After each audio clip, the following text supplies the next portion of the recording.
Assalamualaikum guys, welcome back. Isu ni memang bukan satu isu yang baru sebenarnya dan memang dah selalu disembangkan, termasuk juga dekat Dewan Rakyat, yang mana even baru-baru ni pun benda ni kecoh dekat Dewan Rakyat, yang mana wakil rakyat tak dibenarkan untuk menggunakan perkataan ni. Kafir. Bunyi dia memang keras dan bagi mereka yang bukan beragama Islam, bila dengar title ni, dorang akan tersentap dan juga rasa macam seolah-olah kita tengah kutuk dorang. Respon macam tu kita dapat tengok dekat seorang netizen ni, yang mana dia ada repost satu video, yang mana dekat dalam video tu kita boleh tengok aktiviti yang dilakukan oleh budak preschool, dan dekat dalam video tu adik-adik ni cakap macam ni.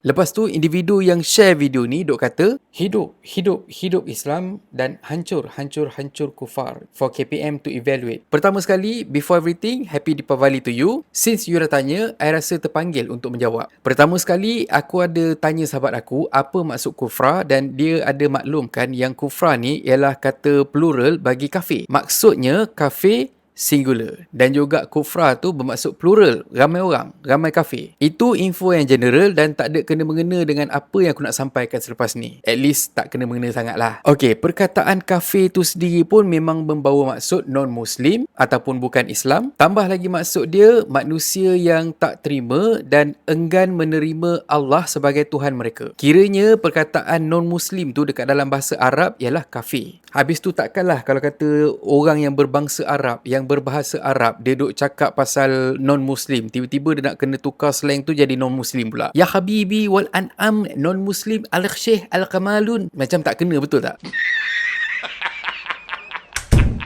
Dan ikutkan pengertian yang aku baca pun, maksud dia kafir secara harfiah bermaksud orang yang menyembunyikan atau mengingkari kebenaran. So, persoalan dia sekarang ni, adakah mereka yang non-Muslim tu, dorang terima Islam dalam diri dorang? Kalau kata bukan, bermaksud mereka tu kafir. Dalam terminologi cultural, perkataan ini digunakan dalam agama Islam untuk merujuk kepada orang-orang yang mengingkari nikmat Tuhan sebagai lawan dari kata syakir yang bermaksud orang bersyukur. So kira sekarang ni benda yang samalah. Kalau kata kau syukur dengan nikmat yang diberi oleh Allah SWT, semestinya kau percaya dan yakin bahawa Allah tu ialah Tuhan kau dan Allah ialah Tuhan yang wajib dan patut disembah oleh kita. Makanya kalau kata kau tak boleh nak terima kebenaran tu, bermakna engkau ialah kafir. Dan semestinya dekat dalam agama-agama lain mesti ada juga perkataan ini untuk merujuk kepada mereka yang tak menerima agama tu. Betul tak? Jenis kafir ni pula dia ada dua. Yang pertama kafir harbi dan juga yang kedua kafir zimmi. Kafir harbi contohnya macam apa? Macam Sepu,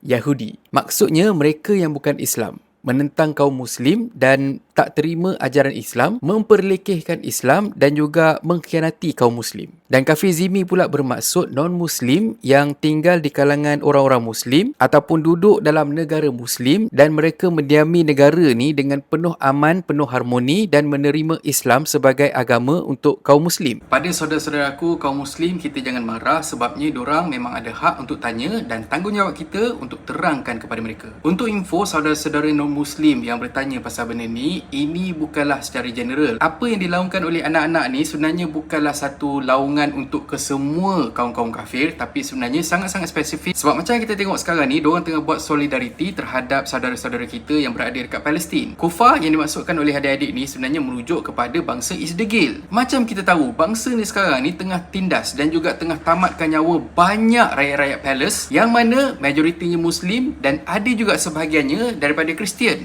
Dan sebenarnya mereka yang sangat struggle juga bukan setakat Muslim tapi sebenarnya penganut agama Kristian. Banyak gereja-gereja diorang yang dah pun disembur dah tak ada dah sekarang ni. Dan bayangkan waktu gereja mereka disembur, dekat dalam tu bukan setakat ada penganut Kristian saja tapi kaum-kaum Muslim dan juga anak-anak yang tak berdosa. Jadi di sini kami menyatakan kebencian terhadap apa yang dibuat oleh kaum Isdegil dan adik-adik ni semua sedang merasai kesusahan dan juga kepahitan realiti yang terpaksa ditelan oleh oleh anak-anak yang berada dekat palace. Dia jangan disebabkan bila kita dengar perkataan kafir ataupun kufar tu kita terus trigger. Sebabnya benda ni sangat-sangat spesifik. Even kami sendiri pun ada kepahitan yang terpaksa ditelan. Sebagai contoh, perkataan Israel tu sendiri sebenarnya bermaksud, Isra bermaksud hamba yang taat, dan juga El tu ialah Allah. Itu ialah maksud sebenar Bani Israel pada masa dulu. Tapi dalam konflik kali ni, Isdegil yang kita tentang bukanlah hamba Allah yang taat tu, tapi sebenarnya bangsa yang melakukan kerosakan dan juga pengkhianatan kepada bangsa yang lain. Kepada sahabat-sahabat non-Muslim, mohon jangan terasa sebab kami telah pun diingatkan oleh Allah, Tuhan kami sejak beribu tahun dulu tentang bahaya kaum Zionis ni. Bila kita tersentap dengan perkataan kafir bagi non-Muslim lah, itu sebenarnya cuma sentimen saja sebabkan perkara ataupun benda-benda subjek-subjek yang selalu dimainkan dekat publik. Contohnya, banyak juga sebenarnya kawan-kawan non-Muslim aku yang duk menggunakan perkataan kafir ni bila kata dia sembang dengan kawan-kawan dia yang non-Muslim juga. Sebagai contoh, weh kafir, oh menggatal kau kau cuba nak ngorat si merah tu, kau kena sedar sikit, kau dengan aku belum sunat lagi. Itu contoh. Kalau kita tengok, banyak je bahasa-bahasa yang sebenarnya tak membawa apa-apa maksud yang buruk pun, tapi bila kata disebut ataupun disembangkan dalam bahasa pasar, dia tiba-tiba jadi satu perkataan yang ofensif dan juga membuatkan kita rasa macam tersentap. Contoh yang paling terbaik ialah babi. Itu obviously kita tahu nama panggilan untuk binatang. Tapi bila kata selalu digunakan untuk membahan orang, kita sendiri bila dengar tu kita rasa triggered sebabnya kita rasa seolah-olah macam kita tengah dibahan ataupun diperkecil-kecilkan. Satu lagi perkataan yang sebenarnya tak ada apa-apa pun, tapi bila kata disebut tu kita terus rasa sentap, beruk. Sama jugalah sebenarnya dengan perkataan kafir. Jujur kata, aku dulu pun termakan juga sentimen bila kata orang sebut perkataan kafir ni dekat non-Muslim. Dan aku sendiri pun tak gunakan perkataan tu, sebaliknya aku ganti dengan perkataan non-Muslim. Dan jujurnya, aku akan terus kekal untuk guna perkataan non-Muslim tu sebab maksud dia sebenarnya sama je. Ataupun terpaling kurang aku akan guna perkataan belum Muslim. At least dekat situ terselit jugalah doa indirect. Betul tak? Betul tu. But anyway, back to the topic, sebenarnya tak ada masalah pun kalau kata kita menggunakan perkataan kafir tu dalam sembang harian kita. Itu pun lepas aku dengar penjelasan dari Ustaz Zaidrus yang mana dia ada kata, memang dia tak suka, dia ingat kafir itu berapa kot? Beruk ke apa? Kafir itu bahasa Arab, bahasa Melayu orang yang tidak beriman. Qul ya ayyuhal kafirun. Katakanlah, wahai orang-orang kafir. Boleh tak kita kata kafir? Boleh lah. Yang tak bolehnya mengundang perbalahan. Kafir, meja. Itu baru tak boleh. Kita berceramah, kena sebut orang kafir. Kita menyampaikan tazkirah, sebut orang kafir. Macam kita cerita kak, berhala ini batil dan sebagainya. Boleh ya, dalam majlis ilmu. Yang tak bolehnya sengaja gikat orang kafir semayang. saya faham awak mungkin terasa dengan perkataan kafir tu. Tapi percayalah, perkataan tu sebenarnya tak membawa apa-apa maksud yang buruk pun sebenarnya. Tapi itu cumalah gelaran bagi mereka yang masih lagi belum menerima ajaran Islam. Dan pada aku, bila kata seseorang tu dia terasa bila dengar perkataan kafir tu ditujukan pada dia, itu mungkin bermaksud yang sebenarnya jauh di lubuk hati dia, dia sebenarnya menerima Islam tu, tapi dalam jiwa dia meronta-ronta untuk elak dari mengaku kebesaran Allah Subhanahu Taala. Itu apa yang aku fikirlah. Dan pada pemimpin yang mengharamkan perkataan kafir ni digunakan kepada mereka yang bukan Islam, aku harap tolong pergi rujuk balik dengan agamawan. Sebab apa? Ibarat kata Ustaz Zaidrus, Jadi kalau sekarang ni macam-macam, dia tak panggil kata kafir.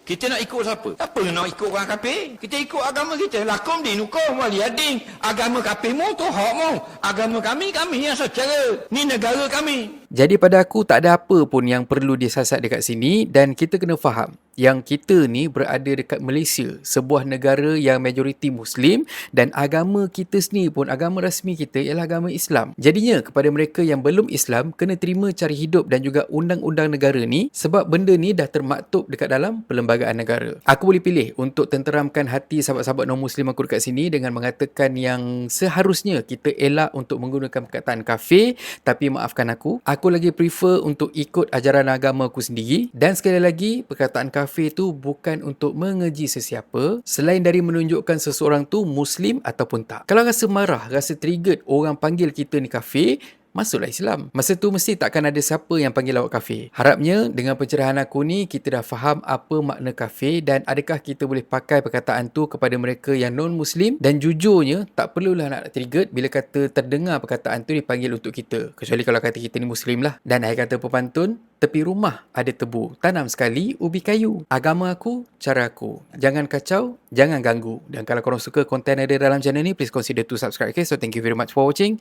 and have a nice day. Assalamualaikum. Assalamualaikum guys. YouTube ada fungsi baru iaitu Super Thanks. Siapa yang nak belanja aku kopi, korang boleh tekan butang Super Thanks kat bawah ni. Korang belanja aku RM6 je. Anyway, terima kasih sangat-sangat untuk sokongan korang. Assalamualaikum. Mantap Pak Bo. Oh, sakit.